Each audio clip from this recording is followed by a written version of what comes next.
All right, so we got our input test for the overhead squat, right? So we're really looking at triple flexion, hip, knee, ankle, dorsiflexion, and thoracic extension, overhead elevation. So for the ankle dorsiflexion test, what we're seeing is you're going to put your feet in tandem. We're testing the back leg being the involved leg. I should be able to drive that back knee, getting the front of the knee to be able to cross the bump on the inside of the ankle or the medial malleolus without letting this heel come off. If your knee can't pass it, that would be a fail. You're also going to look at quadruped sit backs, where you're slowly sitting your butt back towards your heel.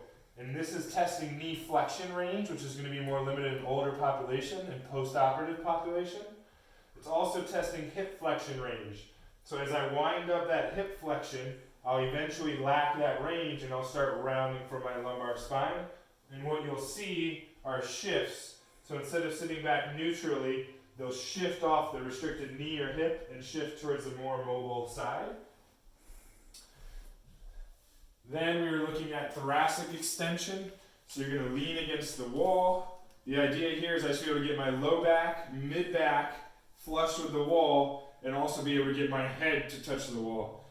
And typically what you'll see is people will be stuck, and as they migrate their head back, they'll end up arching their spine, which would indicate a loss of thoracic extension range of motion. And then two other passive tests you want to do are passive hip flexion.